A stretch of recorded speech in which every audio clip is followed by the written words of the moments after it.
is maybe it should bother me, right? Maybe So that's yeah, I get it. I mean, because I want to win against someone who's strong.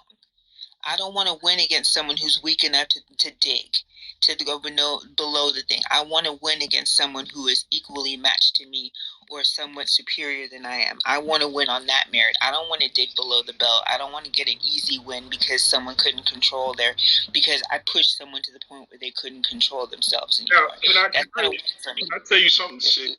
Now, this is sick, right? And maybe y'all could call me, but I secretly get some kind of satisfaction where I've been calm this whole time, and then I lay a truth bomb that hurts the person so much they start insulting me.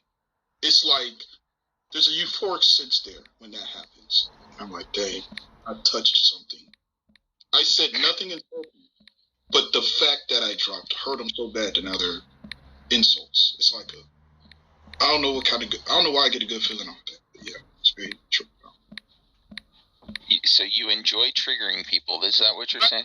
No, I enjoy triggering people who use words like, "Why are you triggered?" Right? Okay. Yeah, that's kind of being an asshole. You enjoy triggering hypocrites. Yeah, like I do enjoy their hypocrisy. It's like it's super hip hop. I mean, there's like it's really hypocritical. Then like you don't, I get it. I feel like I get that. But there's a lot of Schadenfreude in that, and I have been I've had a. What do you say, Schadenfreude? That's my new word. Look. A moderator is a referee, and there is always a need for a referee. Like you can say like, yeah, I can pretty much prove that I'm better, right? But that doesn't mean that the audience really understands that you've proven your superiority, unless there's rules that are held accountable. But here's the thing: we've all seen debates where one person has the correct position but lost the debate, right? So then, is that a win?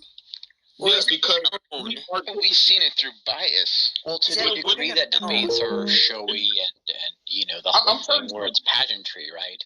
Because I think debates are typically more so that way. And you look at something like modern day. I like modern day because they do introduce something that is actually it's not original to modern day, right? But they do employ this sort of it's sort of like a hybrid, right? Because I think that's where you really get a lot of meaning, in my opinion, when you have something that's formalized enough to where you have equal time, right? And so there's a sense of fairness, but there's also like a discussion, and not just people talking past each other that end up getting further entrenched in the views they had to begin with, right? Because debates are kind of just showy like that. I just thought I'm going to disagree, because there's been some debates that they've had. Of course, when it comes to the racial debates, I'm not sure y'all have seen what I've seen. And if you think that like these conversations are in depth, no. I feel like these things are I've seen like shit shows, but again, I'm not familiar with the Discord side of it, Lasha. No, I'm talking about on the website itself, on YouTube. Watching those debates on biblical slavery. You've seen the one I've seen with Converse and fucking Matt, whatever his name is. That was horrible. Yeah, Dillahunty. So Matt Dillahunty doesn't really go outside of his comfort zone. But even the Great Reset. Matt Dillahunty, Matt Dillahunty doesn't really have a lot the going, Great Reset except debate. for his notoriety. What I will say though is anybody that talks trash about Matt Dillahunty, why? That guy was going to be a minister. He was studying in seminary. And to do that kind of a 180 turn is a big deal. So I just want to point out that, like, he is I think an admirable character, but he only goes so far, right? Like, he doesn't, like, play with, like, he sticks to a few talking points as it pertains to something like slavery, for example, right? And I'm familiar with all of them. He's not as great a conversationalist. I think he's better than he used to be. But someone like Converse, like many apologists, are going to tap dance, and they're going to. But the thing is I don't even believe that Converse is an apologist. I believe that he wanted to get off the show, and that was the thing. He wanted to get all off the show. Christians to a degree are kind of apologists, right? Because all Christians have Corey to follow Scott the is not an obligation of First Peter. We could talk about that as a career, or we could talk about it as the obligation of 1 Peter 3:15, right? Like, some people are more gifted at it. So here's the thing, Lash. Because look, I consider myself like I'm a deist, right? I don't necessarily look at myself as an apologist because when the time that Peter was written, it was a time where nobody knew what Christianity was, right? It's like nobody had no idea about it, and now globally, everybody knows about it, right? So now when I talk about it, it's just like, hey, these are things that happen in there. This is this is that. It's not so much of, hey, so you should like it, right? Then it's like you're an apologist when you do that. But Elvin, you and I would probably do a lot better having this debate if on modern day debates about the biblical slavery than a lot of the people that have had the debate so far.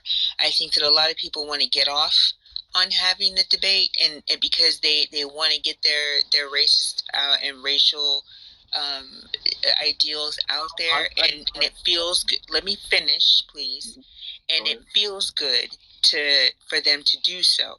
And I feel that modern day debates offers the platform for them to do it. I don't believe that they're doing it with any will or good intention. And the reason why I say that is because I have been an admin on the Discord channel where people put in the subjects that they want to debate with on the YouTube channel. I've seen the process. I know what goes into it. I know that they only have 2 days or a day and a half before they actually go to the YouTube channel and they do that. I know what the process is behind it. Well, yeah, I mean, because they've got a lot of people trying to get in. No, like, they don't. They don't. Well, kind of. So, like, I remember I was actually trying to set up something between Neff and somebody who was it J Mike? Yeah, I was actually trying to help set up. Well, it wasn't just me, right? But I was trying to help set up something with J Mike. No, it wasn't J Mike. It was fuck. It wasn't J Mike. I can't remember his name, but it's on the tip of my tongue.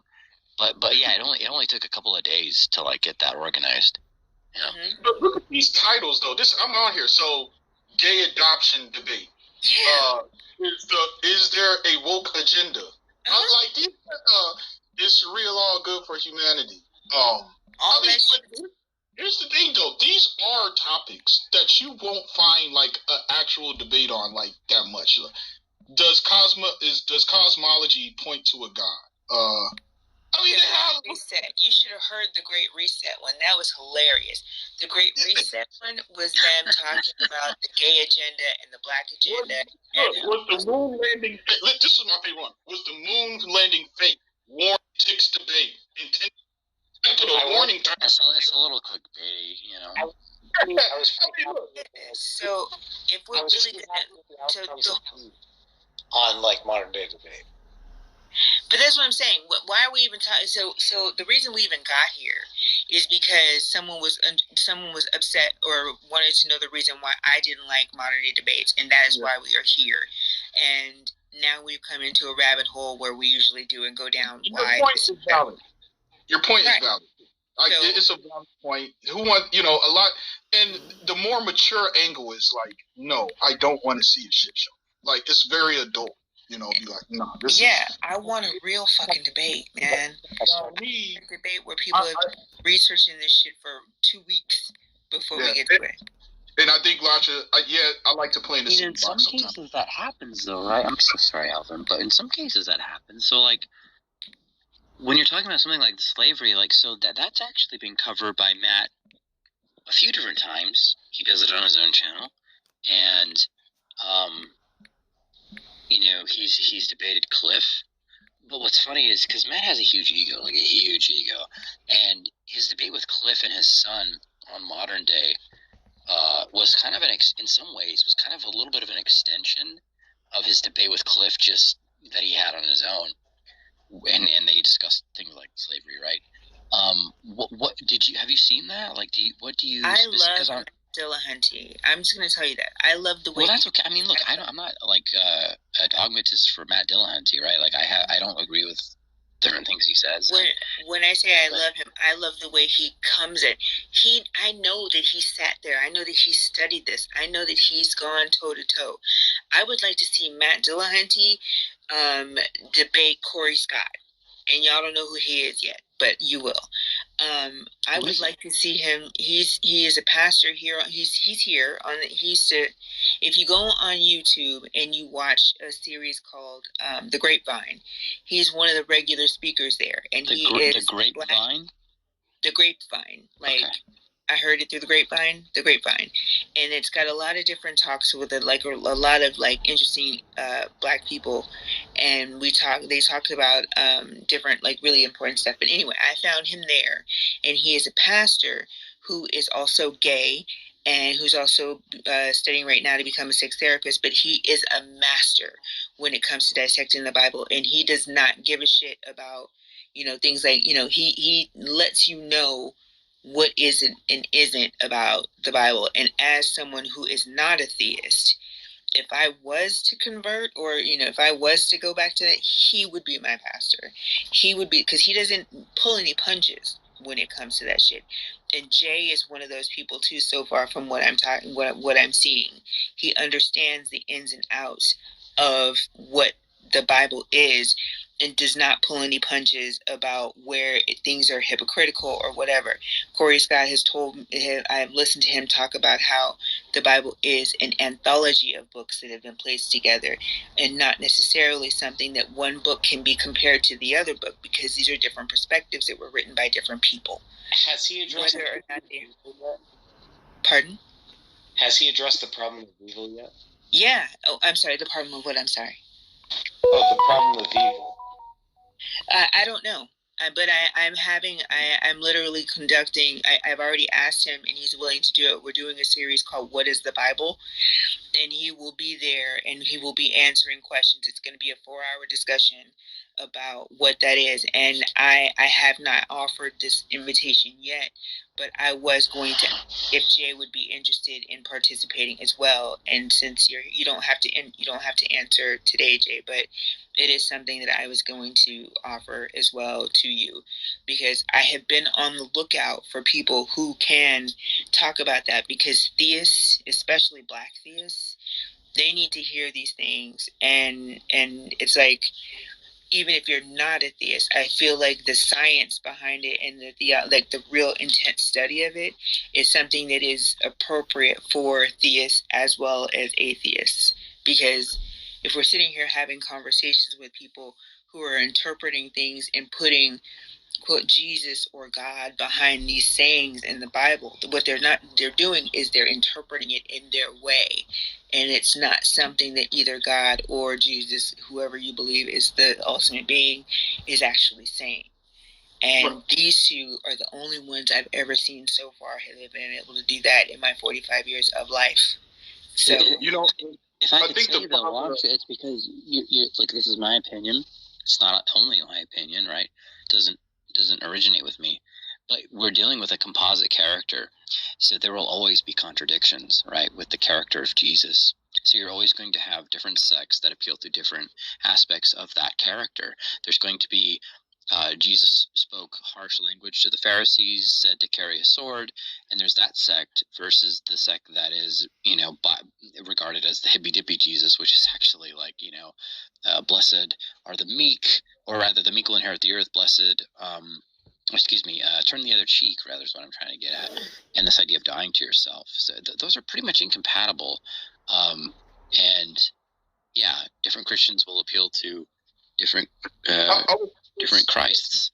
We have that even with Martin Luther King. There's like, if you ask a Republican what Martin Luther King represented it, and what a Democrat, you're going to get two different things, right? Damn, so you brought up Martin Luther King in this room.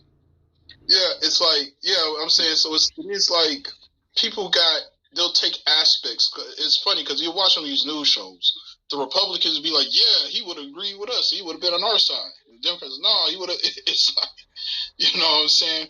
And as far as like modern, and Lasha put up a good point, I think church history in general is a good subject for anybody like interested in history, like even if you're not a believer, because it is fascinating. And I think a lot of stuff like the problem with evil is kind of like a recent debate, because it's like the fundamentalist movement of the 20th century, right?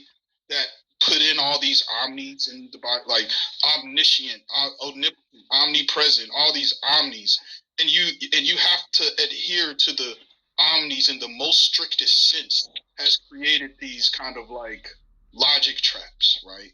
Like omnibenevolence, you know. I mean, if you have a God that outright says he engages in wrath at times, you can't use words like omnibenevolent, right? It's like, so with the problem with evil, it's a problem for post-fundamentalist movement Christians because they're holding on to all these omni aspects, right?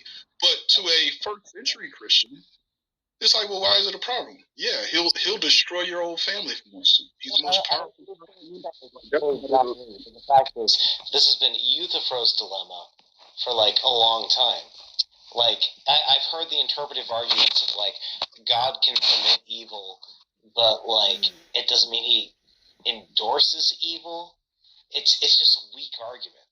Like, because if everything stems from God as the ultimate, he's still the author of evil, which makes God not, an all good God. He's dualistic. You read Isaiah 45:7. I make peace and create evil. I make light darkness. Yada yada yada. It's like, he shows mercy. So it's not omnibenevolent, right? Yeah, it's not omnibenevolent. Absolutely.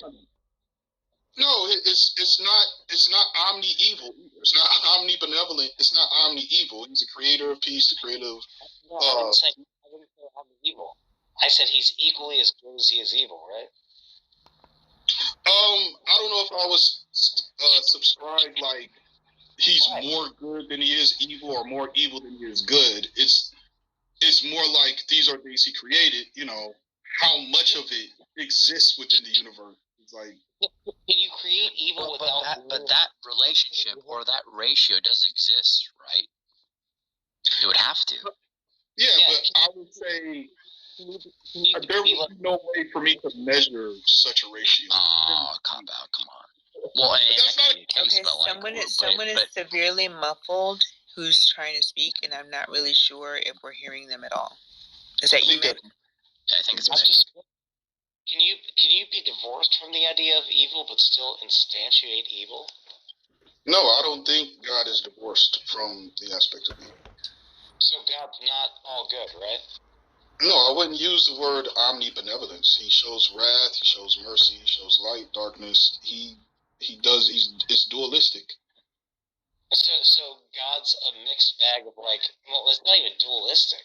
It's like shades of gray across the board, which doesn't conform to It's like the book of Mick, Job. You're going away again, Mick. Yeah. Like if you look at the book of Job, Job does a lot of things like, why do you build things just to destroy them? Why do you give just to take back? It's like a whole chapter of opposites, right? Like that's like similar to what you see in like the Tao Te Ching, where hey, backwards and forwards complement each other. Ugliness only exists. It's like what does that say? I can't hear you. Oh, sorry. Can you hear me now? Yes. What does that say morally? Like God just gets a pass for anything he does? It's not even a moral stance. It's just the nature of the universe. Hey, he made a universe that is dualistic. No, So hang on. Hey, we're all good because God fucked up. You can't divorce God from morality. Yes? God's the arbiter of morality. Yeah, but no, Mick, he literally said yes. Did you say yes, Alvin? What I'm saying is, So God's not perfect. So here's the thing. Now, this is like an opinion that even Christians would some Christians would disagree me on. It's like I don't believe morality extends beyond human on human interaction, in my opinion. I think what humans do to other humans is morality. What something that's not a human does to a human, I think it's amoral. Like what an animal does to a human, I don't think it's a moral or immoral action. If a God does something to a human, I don't think it's a moral or immoral action. So as stewards to our pets, are we not doing? Is that not moral? Yeah, that's what I'm saying. I don't extend morality to human on animal interaction. I limit it only to not human on human. Out in the wilderness. Wait, like a pet that you hang on. If I beat my dog versus feeding my dog, This is an amoral action? Yeah, I think Alvin, what about nature? Do you think we need to be moral towards nature? Yeah, it's my opinion. I don't think I'm morally obligated to anything else but a human. Not nature, so you're a species. So if somebody dumped their dog off on the side of the road and left them there, you would be like, that's cool. Fine. So this is the thing that happens. So when I say I'm not morally obligated, right, that doesn't mean I'm like what you're saying. What you're saying is that you believe in human superiority above all other creatures, right? Absolutely. Oh yeah, and all other creatures are like amorally subject to your will, right? You guys are sick. Go to bed. We're at the top of the food chain for a reason. If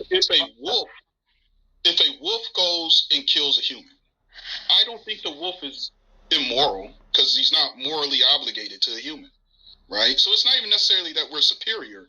It's just that morals, for me, is on human interaction. So Alvin, I almost begin with us, right? But I wouldn't say it at the end with us. Like, I think they extend, be honest, to the degree that, like, we have, for example, pets. How do you leave a dog, on the side of the road that's become attached to you? Yeah. Right, as dogs often do. Okay, so how do you call that immoral? Okay, so this is the issue. Me saying something isn't immoral doesn't mean like I'm okay with it. It just means that I have certain virtues that be like, okay, I don't like seeing this happen to a dog, but am I morally obligated to do something for that dog? No. That depends if you're capable. That depends on the situation. I make the distinction between virtues and obligations too within morality. But if I saw a dog, well, okay, I'm just asking because Mick was just asking, right? Like, we're talking about like being stewards to these animals that have been domesticated to live alongside of us, cats and dogs, right? Especially when it comes to dogs, because cats could more or less live if we just let them all go, because they are descendants of they're descendants of apex predators, whereas dogs are kind of more helpless because they're so attached to us. Well, I believe for those reasons, it'll be virtuous of me to help dogs, and I probably would help dogs. I love dogs, right? But I'm not obligated to do so. So if I'm helping a dog, if you're killing a dog, but that's still part of the morality that would extend beyond just human to human, right?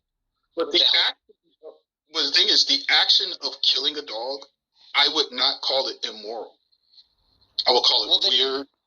It would be, triggering.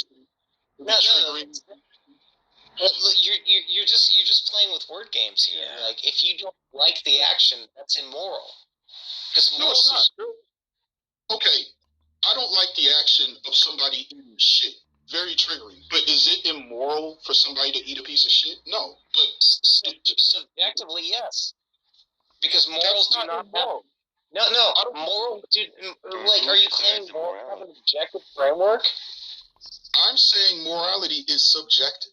So, even though I... defeated your whole argument. Say that again? You're saying that you defeated your whole argument. How does that defeat my argument? Because unless your morals are objective, you can't make a strong stance on anything unless you have a subjective view on it. I have an opinion. I said, in my opinion, this is morality. It's an opinion. I can't have a strong opinion on a point. Oh, you can, on a subjective point. But yes, you can't have subjective. This is why I started off this whole thing saying, in my opinion. Well, I'm just trying to clarify because, I don't want you to, claim some kind of moral high ground if your morals are subjective. From the very beginning, I said, in my opinion, I think morality is human-on-human interaction. And not relevant. I was just trying to get a clear point on your moral stance. Yeah, it's relevant if you want to know my moral framework. This is my moral framework. I think morality... I'm asking to clarify. Your original point isn't relevant if I wasn't there for it. Knowing it now is relevant. So go ahead and continue. Wait. Why is he being Why is he being punished for you coming back in on the coming back in and jumping into the conversation and knowing the full breadth of it? He's not being punished, but we're interlocutors right now, so I want to know what his position is. Okay, but you cannot be like, well, I didn't hear that before I got in the room. Well, actually, I can. That's an honest statement. It's kind of, you're bad, though. You jumped into the conversation back when you've missed a chunk of it, and now you're commenting on something that you're not fully engaged in. You know, Lasha, that's your better. Am I wrong? I'm sorry. Am I wrong there? You're right. Well, only if he claimed to have knowledge based on things he wasn't here for, right? I think it's just an admission that like there are things that like antecedent events that like he's not aware of. It's intellectual honesty and then trying to parse the position. Okay, so circle back to the thing. So when it comes to God, right? I don't think an animal, a god, or anything is obligated morally to humans. So whatever action a non-human takes upon, do you consider humans animals? Sure. So when I say animals, I'm talking about animals that aren't humans. If you want specific, Homo sapiens. It's Homo sapiens. Homo sapiens do the non-humans, right? Yeah. So if something like a god does something to humans, I consider it like an amoral act. Okay, so let me ask you a question. If I were to slap a human versus slapping a dog, one is an amoral act and the other is a moral act, correct? Yes. Why?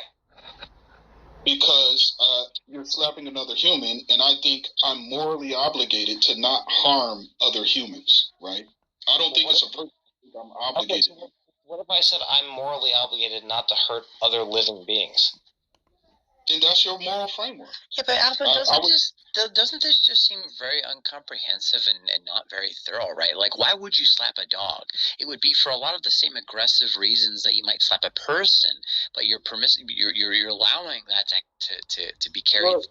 You're allowing it to happen with a dog, though. But I think it's weird because I see it as a gradient, and when you just make this arbitrary distinction, I don't know why that's okay. Because if you slap the dog for annoying you, a lot of the same trigger mechanisms are being activated in your mind. Like you are triggered, and you're annoyed, and you want to slap a dog. A lot of that can carry over to a human being. I don't understand like why it suddenly becomes like a moot point when we're talking about a dog. This is the problem I always have with this conversation. No. Hang on. Before you continue, you already admitted both are animals, so you're just admitting you're a speciesist, right? No, speciesist would be more accurate. And Harlequin, what I'm saying is, we got this nip this in the bud. When I say something is amoral, it doesn't even necessarily mean it's like I'm fine with looking at it. I'm fine with it happening. Like I said, if I saw somebody eating a piece of shit, I think it's disgusting. It'll be very triggering for me to look at that. But what I did say, the guy's immoral. No, I wouldn't say it's immoral, but I'm saying slapping a dog would be like me watching somebody eat a piece of shit. It would be triggering. That's bullshit, and I don't even think you believe that. So here, Alvin, imagine this.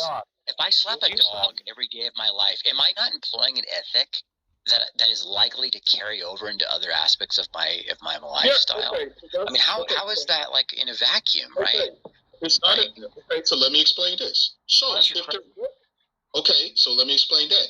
So if there was a person who's just going around killing animals, right? I would be concerned because this is traits of a serial killer. So it wouldn't necessarily because he's killing an animal. It would be the potential that he could possibly kill other humans. What about a serial slapper? Why is that not at least, still... I'm sorry, I don't understand. In your logical framework, all those actions are amoral. In your logical framework, all those actions are immoral, so you would have no grounding to make that judgment. No, the grounding would be, this is a pattern of serial killers that kill humans. No, it's a grounding concern. It would be a call for other humans. It wouldn't be because he's doing it to the animals. It would be because, okay, this is what serial killers start off doing. So you cannot equate a pattern of a moral behavior and put a moral justification on it unless you acknowledge it's wrong on animals. If it applies to potentially something on humans. So if you have a pattern of odd behavior, like again, if somebody was just going around, the problem is you cannot hold that stance and still think that abusing an animal is amoral. Yes, I can. Yes, I can. Can I explain how I can? If any human... Okay, can I please explain? If any human is engaging in odd behavior, right? That is cause for concern that he may be potentially harmful to himself or other humans. So slapping a dog is odd behavior. If you're just going around randomly slapping dogs, there's an issue mentally there, right? So then my concern is what he would do to other humans. I want to ask you a question when you're Yeah. And by the way, if a human comes out of their door every day and before they go to work, they do a backflip, which is a super weird thing to do. Based on most, should we worry about their health and safety? Yeah, I would want to know why they're doing that. If they're saying, "Hey, this is a workout," weird behaviors aren't necessarily indicative of immoral behaviors, but some weird behaviors are, right? Yes. There's something else specific. He's conflated abnormality with harm. It's nonsensical. No, it's not always harm. Well, I'm just saying, slapping a dog. The reason why slapping a dog specifically is because we know this is what serial killers start off doing. They start off harming animals, right? And there's a trajectory there. So based on that, I would be called for concern. You can't use that as a justification, even if it's a pattern that you can recognize in humans, because you already said it's an amoral action. But I'm not calling the action. Listen, we're talking about something that could potentially happen later. So they could slap all these dogs. It's amoral, but this amoral thing that they're doing may render him a serial killer later on. So the actions he did with the dog is not immoral, but the action that possibly lead to him. You have to make it a moral action for it to mean anything. No, so hold on, Mick. I actually agree with Alvin here. Because like the pattern itself doesn't have to necessarily be immoral in order to indicate that there could be perhaps like a potential for immoral behavior. Absolutely. Because if we see a kid that harms children, we tend to think of that as like a sign of it's either psychopathy or sociopathy. But like, regardless, that doesn't have to itself be immoral in order to lead to the potential of immoral behavior, right? Pattern in itself is not indicative of a moral ought, right? If somebody builds puzzles most of the time. No, it's immoral potential, right? Because we're talking about, like, if you beat an animal as a child, it may be the case that you are a sociopath, which actually is not itself immoral, mind you. So I think Alvin is mistaken. It doesn't mean that you're going to be a serial killer. People work in patterns all the time. Let's say I get in my car like 5 days a week at 5 a.m., right? That's a pattern. It's amoral. But if you say, oh, it's fucked up that he gets in his car at the same time every day, you might assume some kind of physical harm to somebody else. You see what I'm saying? If it's amoral... No, I wouldn't. Yeah, that's not analogous, though. No, the reason we're talking about the pattern because we're talking. So it's not analogous because we're talking about how we relate to other creatures, right? And this is why Alvin's argument doesn't make any sense because there's harm being done to another creature.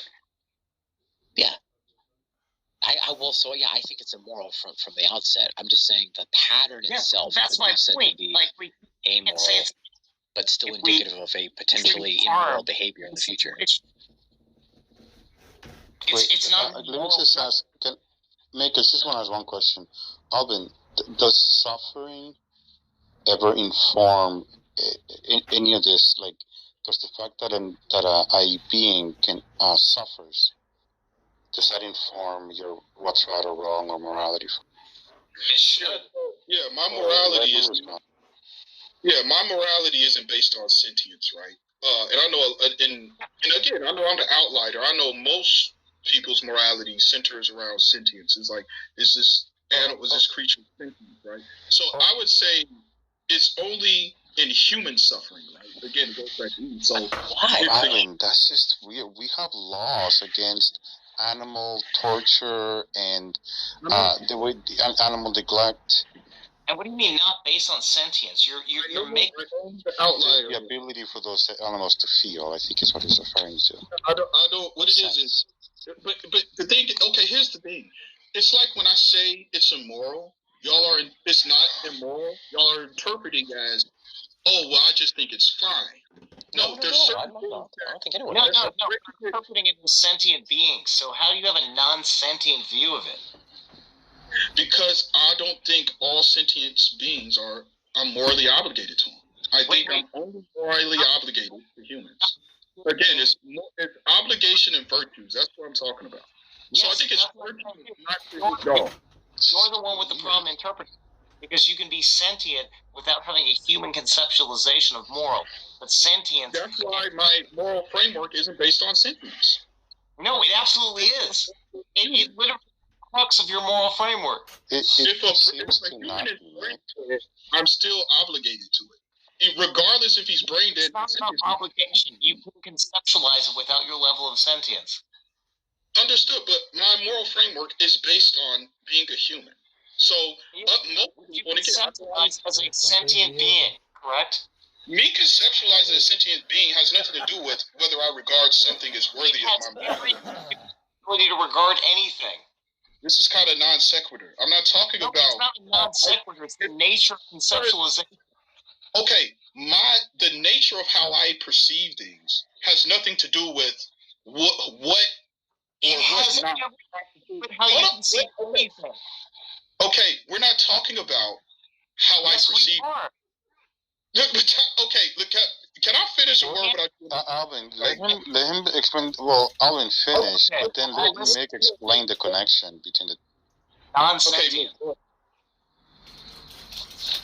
Okay, you're sentient, right? And a dog is also sentient.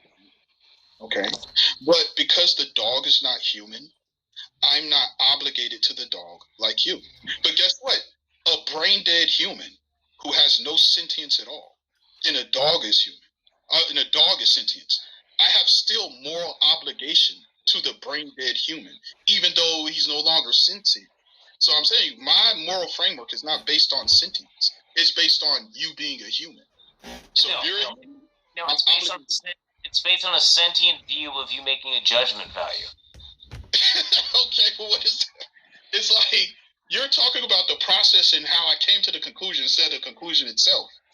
Yes, which is how you should acknowledge it. The conclusion itself is, if you're a human, cool. If you're not a human, I think it's virtuous to look out for you, but I'm not obligated. So you kill an innocent dog over a murderous human? No. Yes. I'll actually kill the murderous human. Yes, he would. Because the murderous human is killing humans. It's like he's causing more harm on humans. So yes, I'm killing the murderous human. This is the problem I'm showing you, is that like there is a sentience involved there. You can't escape sentience. It's. I'm not saying I'm not making the claim that I don't have sentience. I'm saying that I'm only morally obligated to humans, regardless if they're sentient or not. You're claiming that morality is not a sentient view, which it absolutely is. No. I'm saying in my framework, I'm not basing on who's morally obligated and not off their. You're basing it on your sentient framework. I'm not basing it on their sentience. That's what I'm saying. Whether a human is sentient or not, I am obligated, morally obligated. Whether a human is sentient or not? What a weird. So, Alvin, like you talked about preferences earlier, and I feel like that's just playing hide the ball, because I think morality is actually based upon a lot of things, and one of those things is actually preferences, because preferences don't just sprout out of completely nowhere. Though they can be arbitrary, they aren't necessarily always arbitrary. So my question to you is, why, if there was a burning building and you saw a puppy and it was within your ability to grab that puppy and carry it away from the flames, why is that your preference, do you suppose, assuming that it is, right? Like, where is that coming from? Let's explore that, because... I love this. So there's a reason why we always say puppies and not termites. Or a dog, a homely, like, mangy old mutt. Either way. It's a good question. Mutt, still. See, the reason why we get so triggered by seeing something happen to a dog, because there's things in dogs that are familiar to us, like human-wise, like how they run in packs. They have traits that we notice in ourselves. That's why it's triggering to see something happening to a dog. But when I step on a cockroach, right? A cockroach, there is nothing familiar at all as far as humans. Like, nobody feels any kind of emotion if I just went around killing a whole bunch of cockroaches. because it's so far away from what a human is. I agree. That's what we were saying in the beginning. Like, forget species, right? Forget that term. That term is meaningless. I honestly loathe the term speciesist. It has no efficacy. People that say that are woefully mistaken and confused. Forget about that. It radiates out from us, but we've long since domesticated. Like, we're talking about part of humanity in terms of like when we became early settlers. We domesticated wolves who became dogs. And cats fall into that bracket too. Hold on, because this is actually like it's funny because there's nothing else that is more important than this. This is absolutely the crux of the whole argument, because they are a part of our clan in a matter of speaking, because we domesticated them. I wouldn't for a second say that morality should extend beyond that. Well, should our morality extend to insects that will bite the head off their mate after copulation? No, because that's absurd. But they're a part of our clan. We have a responsibility to them because we've domesticated them. How do you gloss over that is my question. What I'm saying is, not only am I glossing over it, I get that framework is a logical framework. And if people hold that opinion, like morality-wise, it's like, it's not even really something I'll debate about. It's just, I disagree. I think that it's virtuous for us to take care of the animals that are a part of our clan, as you say, right? I just don't put that hard obligation. So yes, if I saw a puppy over there in a burning building, whatever, and I can help it without nothing happening to me, really, yeah, I'll probably go and help the puppy. Just like, hey, I probably, like, if I had a few extra change, homeless person asked me for some money, you know, I'm like, you know what, I'll buy you a sandwich. I don't think I'm necessarily obligated to buy this person a sandwich, but it's virtuous of me to do that, right? So, yeah, that's all I'm saying. So, it's not like, hey, everything is paid. That's still a normative moral claim. The difference is, I'm not going to say this person is immoral for not buying this homeless person a sandwich, or this person is immoral for not saving the puppy. That's what I'm saying, because if they do it, they don't. But what is your normative framework? I told you, I'm morally obligated to humans. It's that simple. Yeah, and I know, like, Harlequin doesn't like this word, but that just makes you speciesist. I mean, okay. I mean, well, what does that mean, though? Because Alvin's saying that he does. So Alvin's talking out of both sides of his mouth, right? He's saying he does care, but then he's saying that he's only obligated to humans. It doesn't make any sense. So he only cares about humans. What's the problem? Yeah, why? Because Alvin, the distinction between virtues and obligations is not quite, I think. I only care about humans, right? I just want to know where the obligation comes from. Couldn't you just be like equally like nihilistic to everything? No, because I mean it's real simple. Listen, I'm a human. My parents are humans. You guys are human. It's very important. I'm actually like other animals. Other animals care about their own species. You know what I'm saying? So what I'm saying is, I care about my species more than anything else. And I only have obligations to my species because without my species, I don't exist. Right? I get what you're saying. So from now Mick, I think it's somewhat pragmatic. Hey guys, I'm sorry, Lasha, real quick. Can I just run to Mick real quick? Because Mick brought something up. And Mick, I think it's somewhat pragmatic when we make this distinction, because we can't expect people to. I think there is a reason why we should make a distinction between obligations and virtues. I don't know that everything could be said to be obligating, but I do think it takes something like, oh God, why can't I think of anything else? But like veganism, for example, it may be the case that it is virtuous to lean in that direction, but it may not be so much the case that it is an obligation, right? So it could be morally virtuous, but not necessarily a moral obligation for all people, because it's a pragmatic approach, right? Does that make sense? Yeah, no, I agree. It does have certain pragmatic implications. And Harlequin, that's coming from a vegan. Those who are saying that he's a speciesist or whatever. There's so many different There's so many different titles that are being thrown out: a speciesist, a communist, a fascist, and all that stuff. I never said any of those other things. I know that was not mentioned in this conversation. I'm saying that there's so many labels that are being thrown around in this conversation about what someone is or isn't. There's speciesist. What does that mean? And why do we need to throw that or tag? I'll answer that. It doesn't mean anything. Right. Let me finish what I'm saying first. It can't mean anything, right? It operates under the assumption. I would really like it if you'd let me finish I'm first. so sorry, Lasha. Maybe you can... Why is it so important for someone to be labeled a speciesist instead of just saying that they prefer this over the other?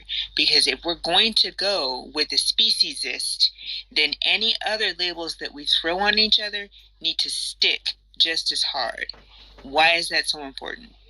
Okay, so that's fair. The reason I threw that label out there is because the claim was made that any action you take toward another animal that's not a human is an amoral action, i.e. it has no moral implications at all. And I would disagree that that's the case, right? But I think when we say something is speciesist, it operates under the assumption that we should be treating all species with the kind of equity and equality that we would all races, right? But race is a construct, whereas when we talk about species, it's not a construct. We're talking about real differences, right? And we can't treat each other all the same. And I don't know how you even measure something like equity. So praying mantises chop or eat each other's heads off after they copulate. Like, how do we even begin to measure equity in that? So equity is not implied there. It's the fact that we operate in the world in a more cognitive way than pretty much any other species, right? It's about us reducing the maximum amount of harm we can. So Hurlimann, you brought up a part of So I have a problem with that though, Mick, because it's a good thing that the praying mantis bites the head off the other one. And I say that because it follows the natural order, which is sort of begging the question. But I don't have any preference other than, ooh, it's creepy, but that's based on a very human bias, a human particularity. It is a human bias. Yeah, I agree with that, but I said the reducing the maximum amount of harm we can, i.e. human beings. Okay, well that I would agree with, yeah. So here's the thing. Also, Hurlimann brought up something, and I'm so glad you did. So, in my framework, it's the most logically consistent, meaning that if I don't recall, chickens, cows, pigs, and sheep are sentient, right? But we have no problem butchering them and eating them. I have a serious problem with that. Cognitive bias, so what? I mean... Look, we're still. Here's the other issue too. I'm sure you guys can agree to some degree. We are learning as we go. We didn't even know, because we have this sort of bias standard when it comes to judging whether animals are quote unquote smart. But nevertheless, to the degree that at all informs or is relevant, we didn't even know how smart pigs were or dolphins were until we learned about it. We're learning as we go. But so Mick, are you a vegan? Are you a vegan, Mick? Yeah, I'm definitely a vegan. Okay, so people like Mick can make this argument, right? So if you don't eat meat, you can actually make this argument hey, animals are sentient. But the people that do eat meat, it's a square circle almost. Say, hey, animals are sentient. Why are you doing this? But you can't have a steak on your plate and say, hey, we should, we have to treat animals a certain way. You know what I'm saying? So that's true. So I do eat meat, right? You know what I'm saying? So meat can be logically consistent, right? But it's going to be more difficult for a person that eats meat and to say, hey, I'm morally obligated to animals, but then we're stuffing them in our face. You know what I'm saying? You ultimately just have to bite the bullet that you're okay with harming animals for your gustatory pleasure. It's not. Here's the thing. I'm okay with harming animals to eat them, right? I don't even think that's virtuous, unvirtuous, whatever. Why not? But I also, because it's consumption. I'm eating them. I don't have sciences and like ways to build up like farming that provide us exactly as much nutrients without having to harm other things. I don't think we're obligated to do all of that. Hey, you know, like I didn't ask you about obligation. I didn't ask you about obligation. Well, we're talking about morality. When I say morality, I think I'm obligated to do this, right? Wait, like, so talking from the framework of like what you ought do and what you not ought do, right? Yeah, that's morality.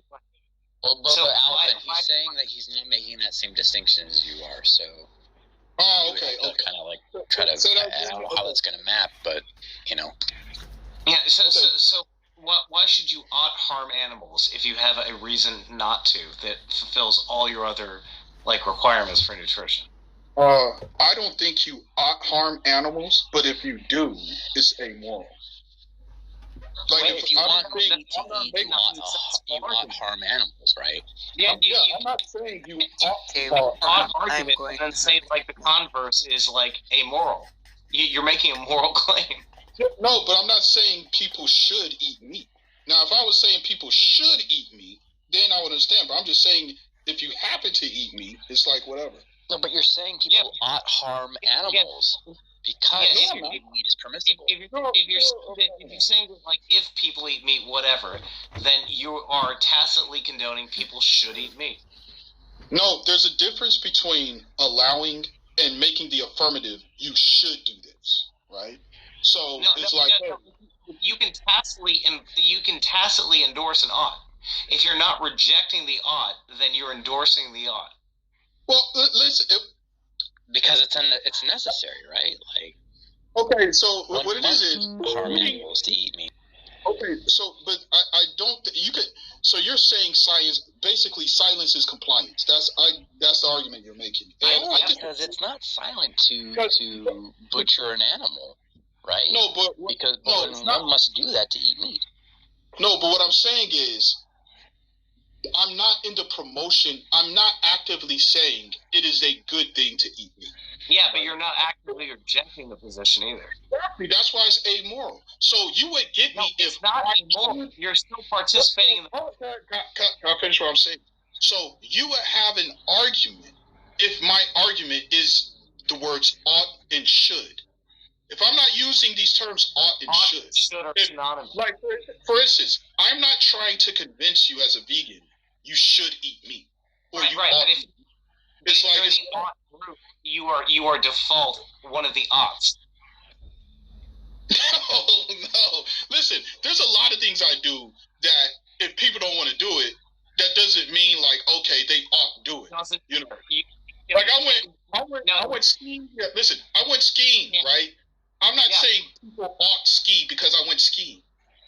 Yeah, like you endorse skiing in that case, right? No, I acted in skiing. Endorsing is like you need to go do it. But there's a lot of things. There's a lot of things that people do that they wouldn't endorse somebody to do it. Like you got some people that are stuntmen, right? And they wouldn't tell a non-stuntman to do these dangerous things. They wouldn't be like you ought to. Okay, so Mick, do you mind really quick, because I feel like this will help direct it back to you. Then you have to slaughter animals in order to eat them, right? So why is that okay? And granted, I don't necessarily think that it's immoral to eat meat, right? Mm-hmm. But I think it operates under. It's funny. I make this distinction, but like I said earlier, these distinctions are something that like we overlay, right? I think it's really a gradient, right? Like when we're talking about moral actions, but nevertheless, right? It's neither here nor there. I think Mick was asking, and correct me if I'm wrong, because I'm really trying to redirect this toward your earlier question, which is like, why is that okay?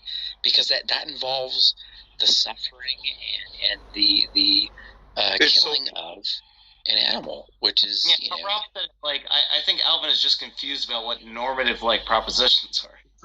So Harlequin, I'm saying it's okay because it's not a human. Well, do you know what Mick is referring to when he says normative propositions, Mick? Like how you can't get an is from an ought. Yeah. Like how the normative value would not be. He's saying if he doesn't like, let's assume that you either ought eat meat or you ought not eat meat. So he can try to take a neutral position on the aspect and say, I don't judge people who eat meat or don't eat meat, but I will eat meat, which means he falls in the category of people who ought eat meat.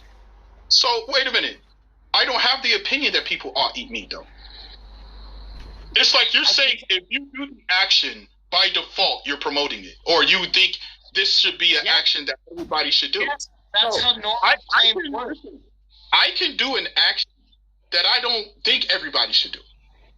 It's not about everybody should do. Yeah, Alvin, get away from this idea of everybody and promoting, right? We're just talking about even just you, right? Okay. Watch this. Like smoking weed. Okay, perfect example. Smoking weed. There's people that smoke weed, but then they say, "Hey, I'm doing it, but I don't think people should smoke weed. It's bad, but I smoke weed." Yes, just because you're engaging in action doesn't mean that it's by default saying this is an ought people should do. So it's not an ought. No, again, like, they can hold the opinion, but their actions normatively say that people an opinion. An ought is an opinion. If they don't have an ought is a normative claim based on societal norms. Alvin, you don't know what a normative. No, an ought would be like anything but an opinion, right? That is an opinion. Ought is an opinion-based word. No, it's everything but an opinion. We're talking about a normative value, so something that is like the way it should be. Okay, give me. Well, actually, no, I take that back, because, Mick, we're talking about, so normative would be the way it ought or should be versus, like, the way it is, right? I'm talking about. But anyway, it's not an opinion. Give me a normative claim is an ought or a not ought, which means you either ought do something or you not ought do something. If you have an opinion on nots or not oughts, that's fine. But if you participate either in the ought or the not ought, then you fall in the camp of one or the other. Your opinion is nonsensical if you participate in the opposite. Can I say something? Give me a sentence. My bad. Give me a sentence with the word ought that is not an opinion.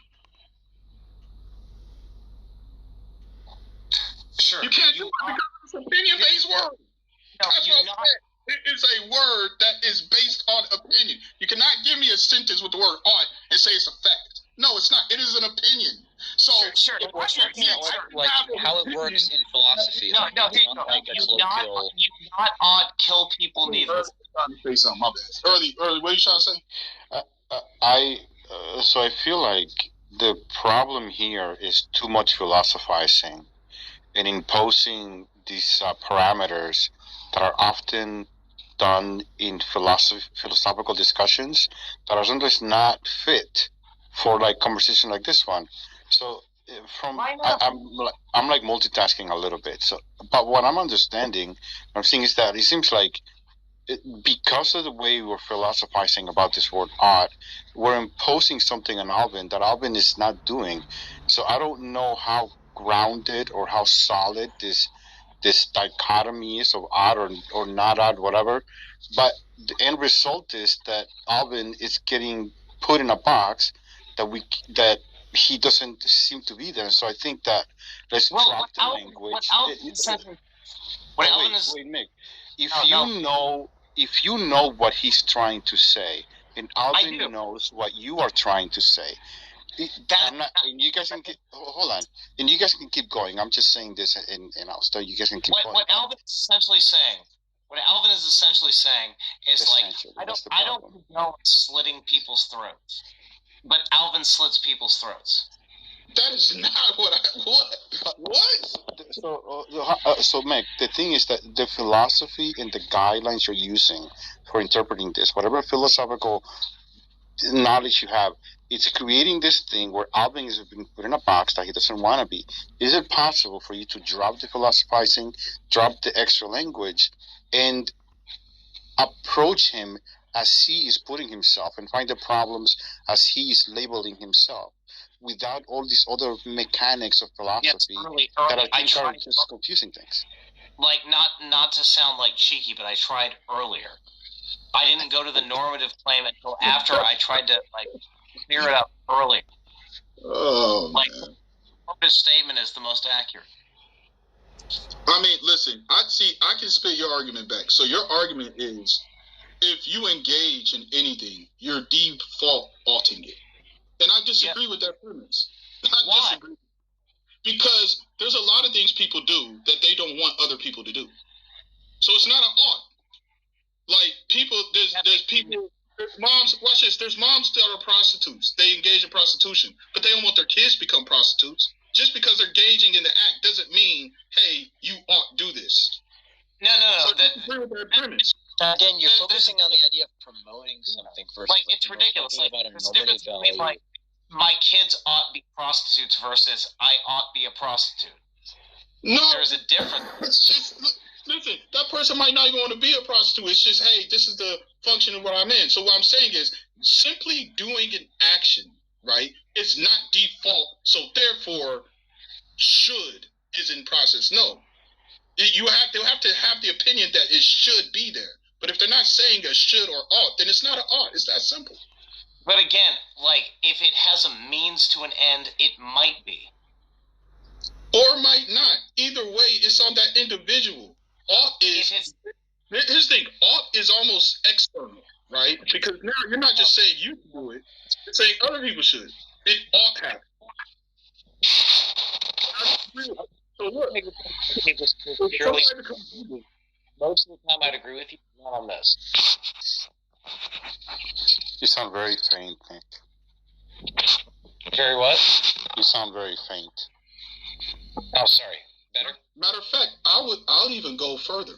I would even say people ought to it because it benefits to my ought would actually be closer to that, right? So that would be an ought and a should. You're invoking normative claims now?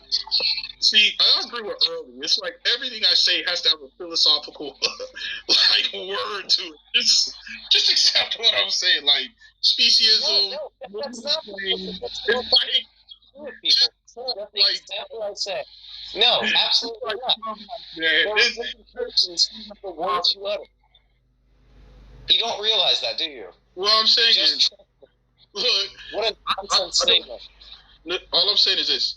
I don't, I'm not like a philosopher. Like, I say things.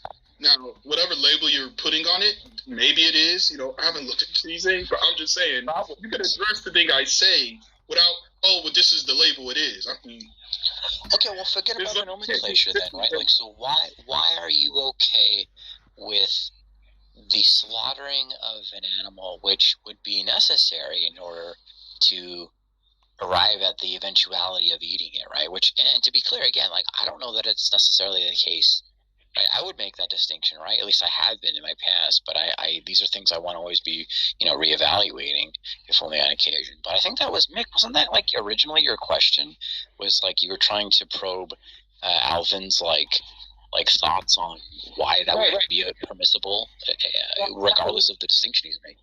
Right. You don't have to eat an animal to survive, but you will necessarily have to kill an animal to eat an animal. Does that make sense? Is that simple enough? Yeah, and I'm saying I don't have a problem with unnecessarily killing an animal to eat it. Why not? Okay, so you're amoral, and to a degree, I would consider evil. I consider you evil for that. I strongly disagree with Alvin. Just FYI, Alvin, I do not like the way you look at any of this. He's tap dancing, though, right? Because he just said that he doesn't have a problem in terms of, like, his morality. But earlier he suggested that his preference would be that he wouldn't want that. And forgive me, Alvin, I don't want to misrepresent you here, but I had tried to bring this up earlier, is, like, what is the difference in your mind between your preference? Like, what is it that's urging you in that direction, but, like, it wouldn't be said to be moral? I said because I'm a human, my parents are humans, I feel I have an obligation to humans, being that humans created me. Use the word obligation. Wait, hold on. Within this society, just like I'm just simply doing what other animals do. The lions are only obligated to lions. They don't do and help other animals, and they only stay within the lions. Wolves, they only help other wolves. They don't help. That's not a hard rule, though. I mean, like, there are exceptions. I'm just saying, what I'm doing is simply what a lot of animals do, especially mammals. You're okay with slavery then, right? Because like ants practice slavery regularly, and that's just what animals do. Yeah, listen. The point that I'm making is we could talk about a whole bunch of horrific things animals and humans do to each other. But the point that I'm making is we're obligated. When an animal does those things, right? Again, it has nothing to do with me. So it's amoral. But ant has it's immoral. If a lion, you're just doing what animals do. You're picking and choosing. No, listen to what I'm saying. You asked me for a reason for why I'm limiting it to humans, and I'm giving you a reason why I'm limiting it. For a while. You just pick and choose. Well, I'm picking, choosing reasons why I do it. That's what you asked me. Yes, I have to give you several reasons for why I do is not a reason. Otherwise, you should be okay with slavery. Well, is slavery a human interaction? No, but it's ant-on-ant interaction. No, what I'm talking about. If a guy went around killing babies of his new girlfriend, I would say that's immoral. I wouldn't say, oh, well, lions do it. Hey, would you say when wasps invade a bee colony and eat all their babies? No, because none of them here are human. Yeah, so wasps harm on other animals. No, but they're not human. Again, my framework is what other animals do to each other or whatever they do, that's them. I am concerned with what humans do to other humans. So, Alvin, what we're asking for, I'm so sorry, Mick, real quick. Alvin, what we're asking for is the justification. Because look, again, I'm not a vegan, right? But why is it the case? That's what I think Mick is asking. Okay, I gave you a justification, and now you're asking for more justification for my justification. Beyond saying that because they're not human, right? And like, look, we can say that humans are responsible, but then Mick walked you down the road of, well, look, you could say that, like, Stardust, and you even made that point, actually. You actually made that connection for Mick when you said that Stardust would be responsible, right? So are we not also responsible to Stardust? No, that is your reasoning here. But what my reasoning is based on the now, right? So if we went all the way back in time when I'm like a little amoeba, right, then I will be obligated to the amoeba, whatever, that or the one I split off from, right, or whatever. I'm talking about now. Right now, we have the human species. This is what's existing. And I'm morally obligated to people within. Ridiculous because, and the reason is why, because they're responsible for me existing at this point, right? But that's the justification. If you're part of that causal chain. But I don't go all the way back. I end it here because this is the reality right now. The Stardust that made me, it's like, if we're going back, the Stardust that made me is no longer here. Like if the Mr. Stardust was walking around, it's like it's an infinite regress argument. Still happens. It's an infinite regress argument. So I'm saying right now it's not. That's actually a universal. Back before the Stardust or whatever that was. And Alvin, are you guys okay with just moving on? Because maybe we should just move on. I feel like we don't want to exclude everyone else. Yeah, I think I'm over it. Honestly, at this point, okay, then I'll say something. That was fun, though, right? So I think that the main problem here. My nuts. Oh yeah, you're not done. I thought you were done. No. I'm done enough. I got my puppy over here trying to land, so I'm going to focus on that. I would save your puppy. I would save. So I think that and Duigu, if you want to go ahead, and I'll go after you. Yes, I just wanted to move on and ask a question to change the subject. I was wondering. Okay. Wait. Yeah, okay. So let me say my thing and then. Yeah, I was wondering what you all thought about the future of religion. If hold on. Please. Hello. Please hold on. I was wondering what you all thought the future of religion would be if eternal life would be, established. If people would not die. I think the future of religion will be based around artificial intelligence. Hold on. Hold on, a couple of things. I'm so sorry, guys. I think you're really low because I can tell you're trying to corral, but I can barely hear you, man. Am I alone? Yeah, Early got one more thing to say. Go ahead, Early. You're just a little low, though, is what I'm saying. Okay. So the I like that word corral. Never heard it used like that. You may have it. I think what just happened. It's what actually happens in a lot of philosophical conversations, and it's my critique on philosophy, where we're stuck on language. It seems to me that as disgusting as some of the ideas that Alvin is saying, when the questions were asked, when we probed, Alvin would behave just like you guys would. The reasons and how he gets there, it's weird. And in my intuition, it tells me, okay, I want to ask him a bunch of questions because it seems like he's justifying some actions to animals that are apparent that I wouldn't. But, he already admitted that he would feel some type of way if he saw somebody slap a dog or do whatever. So, and that's the same thing that would happen to me if I saw something. I would feel some type of way about that. And so at the end of the day, he's probably going to behave just like you guys would. But it is only in the way that we go about talking that creates this conflict. Yeah.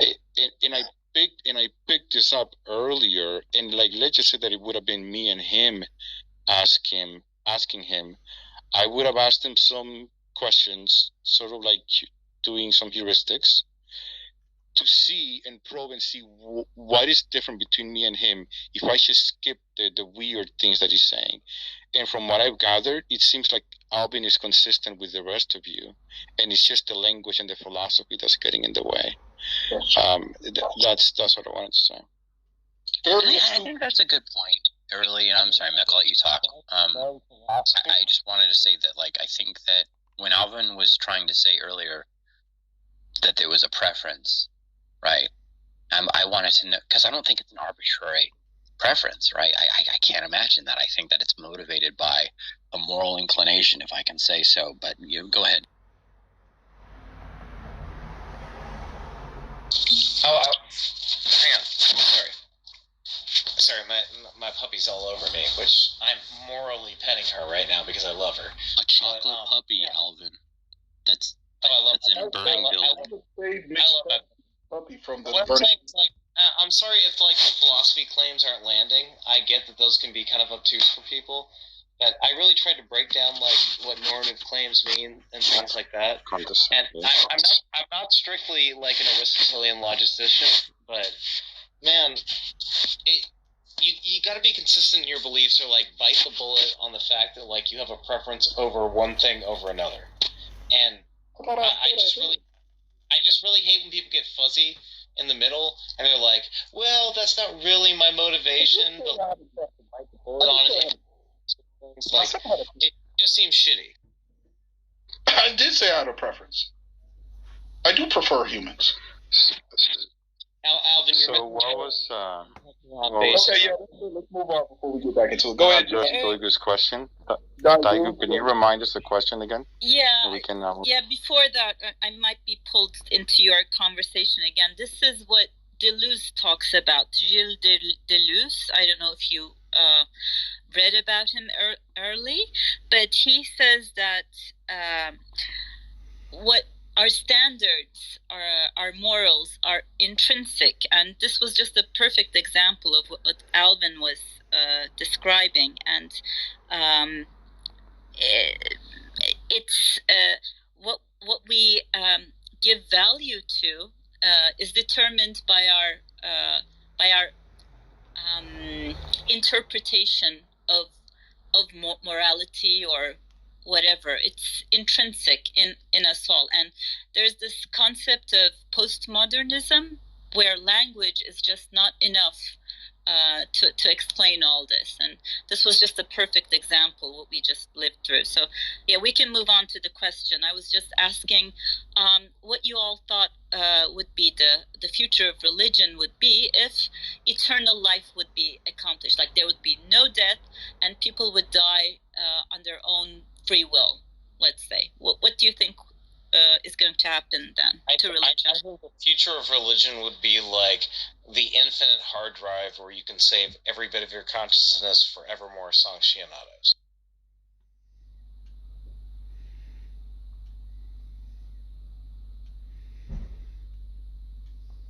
religion. But do you think there would be like people would go to church, would continue to go to church, or they'd go to mosques or synagogues if they had that power? What do you think will happen? Do you think that religion is based on this this belief that there's an afterlife? And what if there would be no afterlife? What's going to happen then? This is what was going to happen. The beliefs would change, but the liturgical things would probably be the same, because humans like fraternities. You know what I'm saying? We like grouping together with like-minded people and like do stuff, right? So yeah, like certain beliefs, like maybe God not existing, maybe no afterlife, or maybe all that. Those beliefs would change, but new practices would get introduced. So I think religion would just transform, and it's even happening to, in a certain sense. Like there's this thing, it was real tripped out. There's an atheist church, right, where they get together, they do basically everything like you'll see with a church, except they're like talking about secular humanism, and it's like the guy is like giving like motivational speeches and stuff like that, and it's like it's everything. Like if you walked in there, you wouldn't see a difference. The only thing is they're not talking about God or Jesus enough. So I think that religion, whatever that is, it's just going to evolve into different forms. But the base level thing of like-minded people coming together, they got some kind of rituals or function thing, I think that's always going to be here. We should, the way I think about this is we created religion, and as a meme, some people call it technology. We implemented religion because in some point, in some way, it served us. And so if you observe what people do under religion, you're observing humanity, you're observing what we do. And we like routines, we like ceremonies. These are all things that are part of human nature. And I think that it's just that the church has been the place where we all kind of gather and do that. But it is in us, and we do have an attachment to those rituals.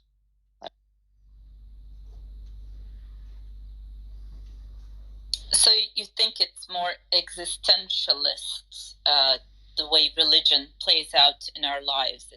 It has more to do about our existence, and I don't understand that. I honestly think like the religion of the future will be like when we're in like our last years of our life, based on like genetic mapping. We upload our consciousness into some kind of pyramid that is the amalgamation of most people's consciousnesses. And even though we won't survive there, our knowledge carries on within like some weird synergy of everybody's consciousnesses, and it becomes some weird ass supercomputer. Sounds like an episode of Stargate that I watched. Are you still answering her question? Are you referring to what Duigu is saying? Oh no, I was just answering another hypothetical. I'm sorry, I was petting my dog, so I didn't hear anything that was said up until this point. There's thunder outside. An episode of Stargate that I watched. It's a good episode. Look how terrible. There's thunder outside, so like she wants a hug really bad. She gets scared. Mick, if you didn't have a dog, you wouldn't have gotten distracted. So therefore, my reasons are justified. Wow, kill all distractions. Just kill them. No, syllogism the hell out of me. This is what I get for having my pet. Dare I? And you know what? And you know what? My family's really distracting me too. So, gotta get rid of the distractions. Yeah, eat your family. That's the solution. It's a modest proposal. Wait, why do I have to eat them? Why can't I just kill them? Your question was, is it existentialism? Yeah, why people... You said that it was habitual, why people embrace religion, or... No, not habitual. It's because... No? No, not habit. Not habit, but it provides a routine, I guess. Is that what you try to? Yeah, like we have I don't know what the exact language, how to say it, and Harley Quinn, if you have a better way to say this, but like routines, the going into a church and like getting together every week, that weekly thing, those weekly routines and the ceremonies, we like that as human beings. We actually find comfort in those things. So being part of a pack sort of mentality? It could be part of a pack, it could be the gathering, or it could be the pack, or either one, but it's part of how we are. Ritual? You're talking about ritual? Ritual ceremony? I mean, I don't know if ritual ceremony is a part of who we are. It could be, but only because it's just how we came about. And Mick, you and I were talking about this, like small mouth noises and the need for more complex conversation, right? Like to describe our environment, and so that we can protect ourselves and also flourish. Did you say small mouth those berries over there as opposed to the berries on the other side, because those berries are good but the other berries are poisonous? Because prior to that, I think we're just using very rudimentary basic forms of communication, hand signals, facial expressions, right? Which I imagine would serve us more in terms of hunting, right? Because we're not alerting predators to our position, and simultaneously we're not alerting our prey to our position, right? Yeah, pretty much. Okay, well, you guys, I don't know if you guys are like tag teaming to diverge. I feel like every time you guys expand a topic, it just diverges at the same time. Oh, I'm sorry. So I was just kind of like elaborating on communicating, which would be. Yeah, I apologize. No, you guys don't need to apologize. But because I think out of the smallmouth noises is where we get like ritual ceremony. I think, I'm sorry, I forgot to connect that. So if you want to finish, I think you were re-asking me. Go ahead and finish.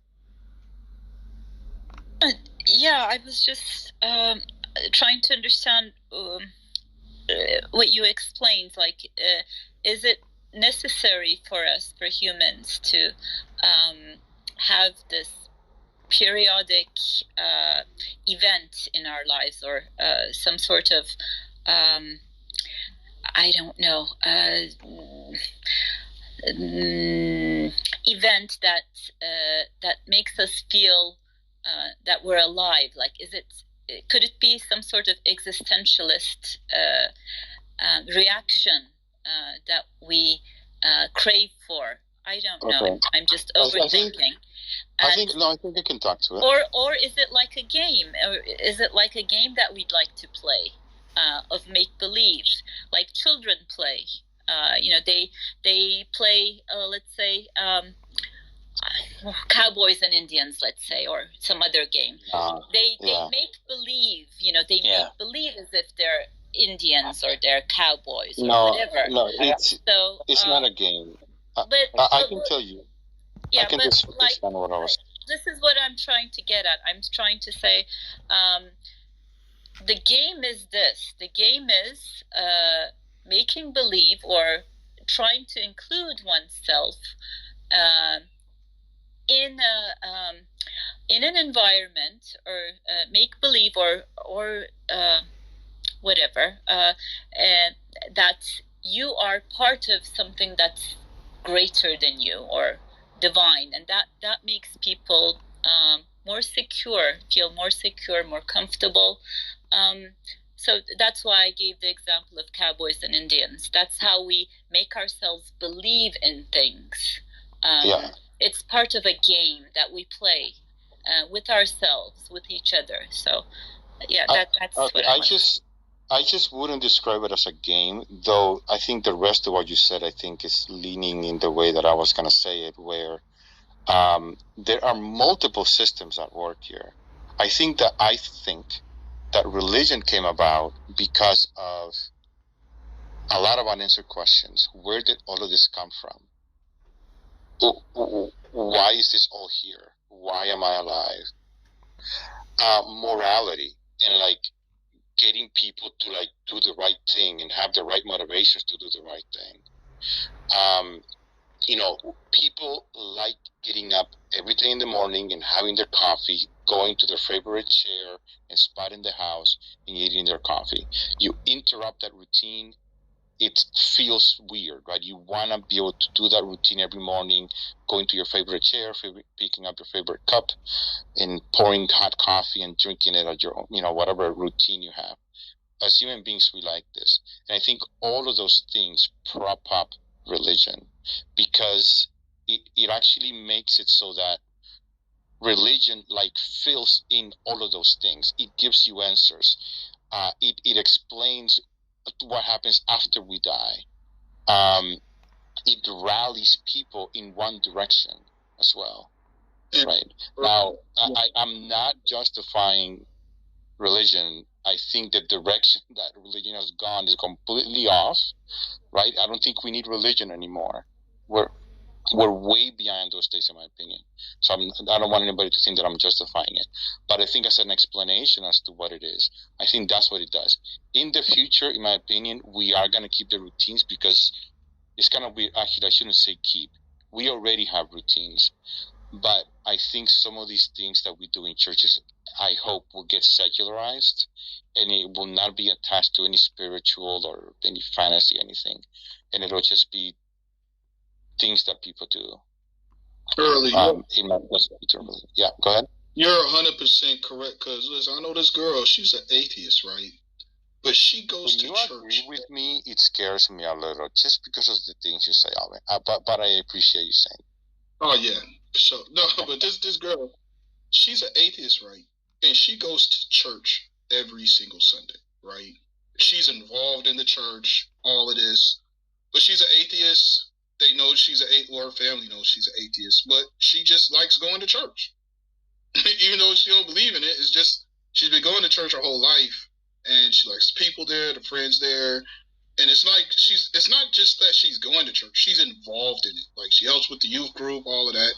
So it's like, I agree with you. It's like, it's routine. She's just been in the church her whole life, and she likes it. She just don't believe in God, Yeah, and the social aspect of it. I mean, there's a lot of things that I miss from church. I haven't gone to church in many years. There's a lot of things that I miss about the church and about the things that we did on the weekends and preparing for the weekend that I've given up, that I'm no longer part of. And the few times that I have gone to visit family, it's comforting to have those routines. So the church and religion has really kind of gathered up all of these human aspects of us or questions and gaps that we've had, and just filled them in. And I think it's why it survived this long. Evolution gets rid of the crappy things, and religion has kept on. But we do have to consider the fact that somebody who doesn't believe in the church but participates in the church and teaches children and things like that, they're still perpetuating the faith even if they don't believe in it. Because she thinks, see, her opinion is, she's not anti-theist. Her opinion isn't that religion is harmful. She just doesn't believe in God. So she's still in there. She thinks it's harmless, but if you ask her if she believes in God, she's like, no. So I think there's more political atheists, where it's not only do I don't believe in God, but I also think this is harmful. And actually, to be honest, most atheists I run into are they really don't have an opinion whether it's good or bad. They just, I don't believe in God. At least most I meet in the quote unquote real world. I think it's. I don't necessarily have an opinion. I think there are good Christians. I think there are bad Christians. Just like I think there are good atheists or there are bad atheists. But I'm not going to dedicate my time to perpetuating a theistic business model. Yeah, for sure. If we think of religion as a system, the problem I have is that the religion as a system allows for bad ideas to grow and prosper. The system is not created to get rid of bad ideas and bad motivations. And I think that I used to be more neutral about this, but I am. It's not that it's not that I'm doing anything about it, but I do think that there are some harms that come from religion, because itself cannot feed a pastor or someone that's really eloquent and good with his words and manipulation, and can drive people to do things that are harmful for society at the end of the day. So I do think that there can be some harm to it. Also, it brings exclusivity to a specific group. Like it's going back to the topic of morality. It excludes morality to only a specific religious group and leaves out other religions. Most of religions do that, and I don't think that's very good going forward. So, yeah. Right. I would also ask, like, the woman who, like, is an atheist but, like, works at a church, ask her if there are certain topics she's not allowed to touch on. Nah, the church she goes to, it's kind of like one of these kind of liberal churches a little bit. Like, they got gay members, you know what I'm saying? Openly gay members, right? So I don't know if her model is the correct model, because it's a non-traditional church. You know, one of the past progressive. If a student asks her, or somebody under her care asks her, "Do you believe in God?" How does she answer? She says no. Are you sure?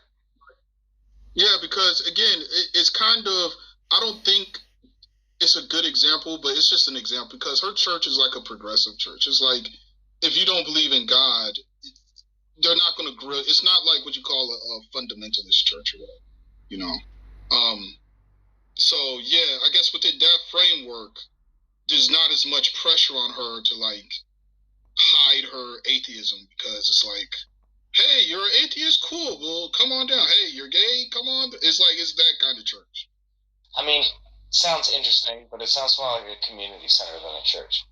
Well, you know, it's like one of these, I'm telling you, like in upstate New York, certain places in California, you got these kind of churches like that. We'll have gay pastors, you know, they'll have little things like that. Yeah, you know, so in a church like that, yeah, there's no pressure on her to lie about. I gotta say, it's pretty telling that we have to like mention gay pastors are allowed when it comes to like describing the church.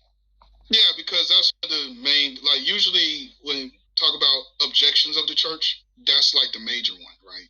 So I'll say woman leaders. So I said that because typically those things aren't allowed in it. So in her church, those things are like allowed. So if she says she's an atheist, it's like it's not a controversial statement, at least within that church. No, I agree. I'm not sure what about that leads to any kind of thoughts of like liberation or community or like human freedom or like acceptance.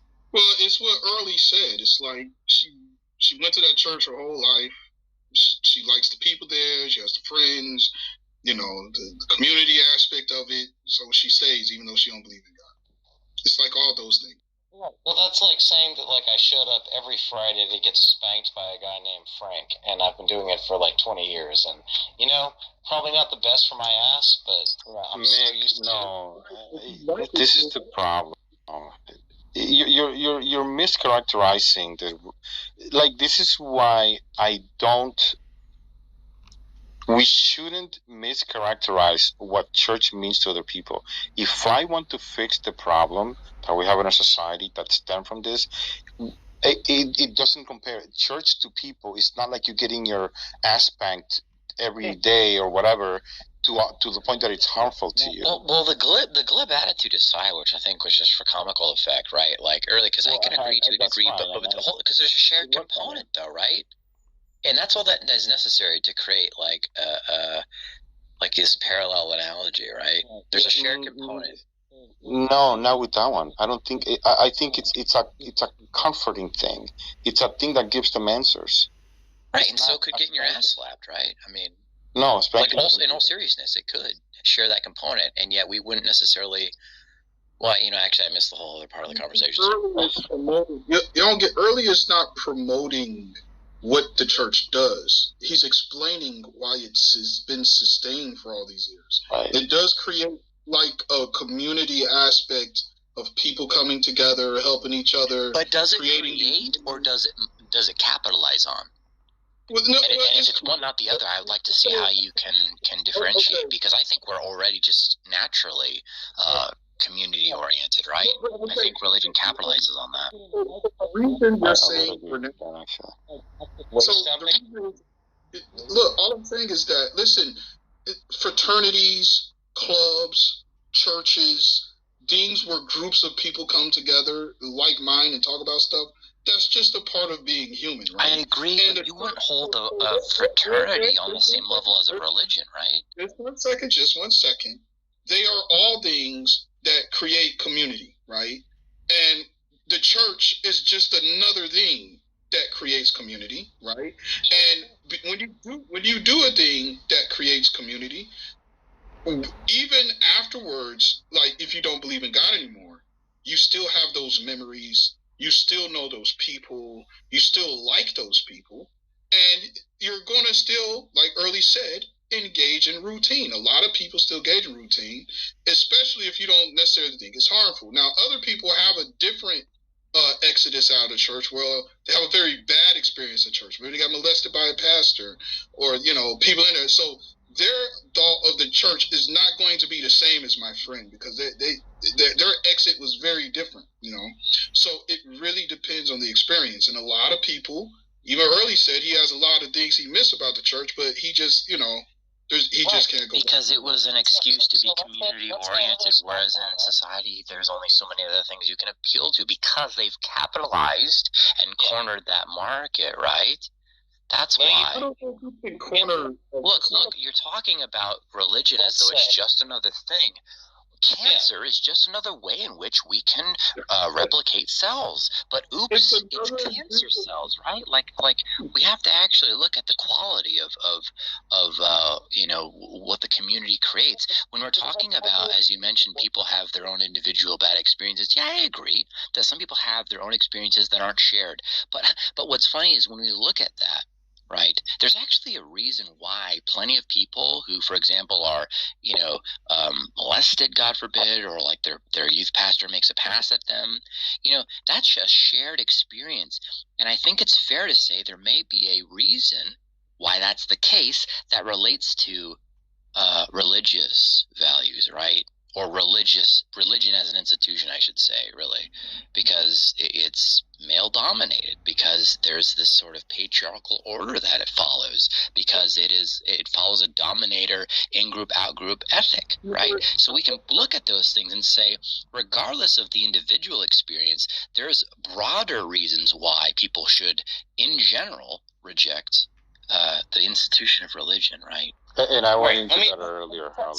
It's like, well, let's say you work at a factory, and the major export is cyanide, right?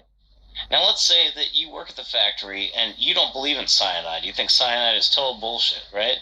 But your friends, your family, they've all grown up, they work in the factory, so you take a position in the factory even though you're outspoken about cyanide. Is the factory still exporting cyanide? Well, here's the thing. The reason why the cyanide thing doesn't fit is because people are living very happy and productive lives going to church every Sunday. So they're not feeling any effects of anything. They're waking up, go to church, have a good time. Woo, I see all the people I love and know I love. We have the Christmas party, church function. Okay, we're going to do this thing. This is the experience people have in church. So cyanide is going to eventually kill you. But church, they live their entire lives going to these churches. Right. So that's what I'm saying. So they're not, and I think sometimes in these clubhouse discussions, we get stuck. This is what I'm saying. We get stuck in our bubble and assume people are thinking like these deep thoughts about going to church. No, I visited churches, talk to people. I'm not making this assumption at all. I'm saying that, like, you can be one of the few who don't believe in the message that's being projected, but the church exists for a reason. And the reason is the reason Early said. If you gather up any kind of thing, I'm just saying, if you gather up any kind of thing that includes a bunch of like-minded people coming together in routine, it's difficult to stop routine. That's just what it is. Mick, I have a better example. I have a better parallel. A church is like a factory of homeopathy, and it's the same. I perceive the homeopathy to be the same thing. It's a nothing burger that has placebo effects on the people. And the effects are real, right? And again, that's what I'm saying. It's like you have a better chance of getting married if you're religious. There's all these things that you are more likely to go through in life if you're religious. This is one of the reasons why I hate it when people try to tell me that I'm better off being atheist. Just like, no, it's not easier being atheist. It's harder to be an atheist than to be religious. You put a blindfold on, throw a rock, and the rock where it lands is most likely going to be a religious person. And religion, then a God or thing, the Lord, can be a way for you to connect to a stranger. I don't do that. I can't do that. And so there's a separation that's created when you're an atheist. It's actually harder to go through. Yeah, because here's the thing about religion, church, or whatever, right? And I said this before. There's a lot of atheists that have changed their life for the better without religion or anything, right? They maybe they had a rough past life, grew up homeless shelters and stayed atheist, but they found a way to make it work, right? So religion's not the only way to like change your life. However, religion does provide, whether it be the Bible, Quran, it gives you a life template, right? And it's like an instructional manual. So like you got the Quran, you got the Bible, and some people need some kind of foundational structure thing in order to flip their life around. They need some kind of thing that says, here's the list of do's and don'ts. Because throughout their life, they had trouble collecting on their own a list of do's and don'ts, right? But once they come across a thing, right, that gives them a list of do's and don'ts. I'm almost done, Mick. I promise I'm 20 seconds. So when they come across a thing that gives them a list of do's and don'ts, and then on top of that, there's a community of people that also agrees with these list of do's and don'ts. So now they're encouraging this person to not go out there and deal drugs and kill people and do all that kind of stuff. That's going to create a certain kind of effect for that individual that's a little more difficult for them to do on their own. Right, but it's also going to teach them to hate gays and be extremely judgmental of people and think that you're like devoid of happiness if you like don't have the Holy Spirit. It's a double-edged sword, man. There's a negative side to almost everything in life, right? I think you're minimizing a little bit, Alvin. This is what I said earlier, and I kind of want to repeat it again now that Mick and is here and the rest of you. The thing about religion or the whole religion thing, it's a bad system. As a system, it doesn't filter out bad ideas, and it's not created to filter out bad ideas, right? So I think an idea gets in there and it works for them, or it connects with them in some way, and it doesn't get out because it doesn't filter out bad ideas. And I think this is primarily the reason why religion doesn't work, or it doesn't work as it is now.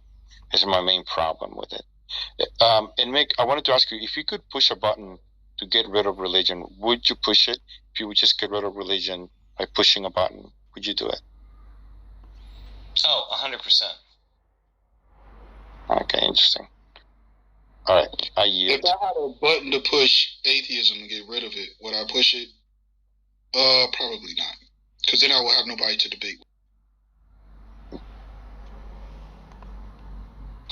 It's not necessarily true. Like, if a religion were gone, we could sit here and we could debate, like, social services or, like, ways to better society. There's a reason why you find me only in atheist rooms and not. It's because there's a reason. It's because, see, debating a Christian as a Bible believer, it's a different kind of feel, right? Because when arguing beliefs, it's difficult to nail anything down because it's like beliefs, right? So it's like when you guys like argue the D&D 5e manual if you guys are both like rules lawyers. Yeah, so it's like, for example, right? So if I'm in a debate with a Christian, right, and we're talking about a particular verse, and then I bring up some academics. I'm like, hey, this scholar in a Semitic study said, hey, this word in ancient Aramaic means this, and that, right? I might get hit with well, God told me and revealed to me this. There's no way I can refute such a claim, being that it's like unfalsifiable. Like I can't, you know what I'm saying? So a lot of times it turns into that.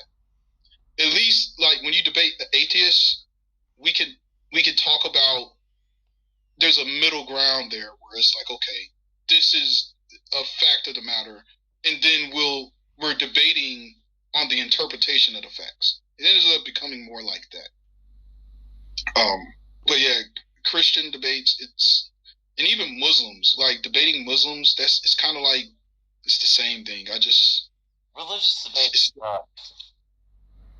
You know, that's why a lot of I don't even view myself like a debater. I like talking about religion in general, like not just Christianity, but the study of religions and the different gods and all of that in history. Those are just fascinating topics to me. I like talking about those. Just promise me to learn what a normative claim is. No, look, I ain't gonna lie to you, Nick. When I hear terms like normative claim, ontology, syllogism, epistemology, I exit the room because I already know how it's going. Epistemology, bro. Yeah, it's like epistemology has to be the most important topic. No, but I'm just saying. No, all I'm saying is that when a conversation starts with a person word vomiting all those words, I know exactly. And mind you, it's Christians that use that too, right? Like the one dude, Dawkins. Every conversation starts with those. It's trying to be a certain side of like an argument. Yeah, I get it. No, but there's some people like, I don't know, that the Darth Dawkins dude, right? Yeah, his whole, I get it. Like, they stain like actual people who want to have philosophical chats. Yeah, like, and it's like, it's mind numbing. Like his whole, well, it's not a real conversation.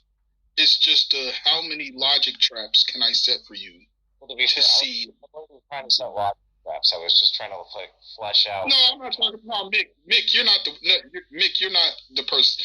Like you actually weren't that bad. I mean, all you said was like normative claim or whatever, right? I'm talking about that. Oh, I'm talking about like, hey, what is your framework? It's just all these different words, man. And it's just like a constant cesspool of philosophical jargon to the point to where I don't even know what the argument is. I'm like, what are y'all arguing now?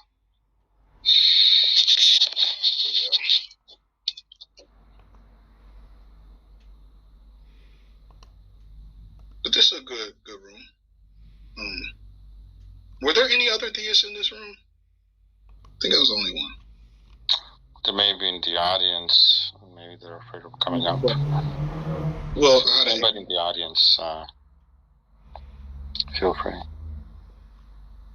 I have one agnostic in there, Lasha. That's it. Alvin, with you, and let me see, curious what you think, or do you go? I still don't know how to pronounce your name. Do we go?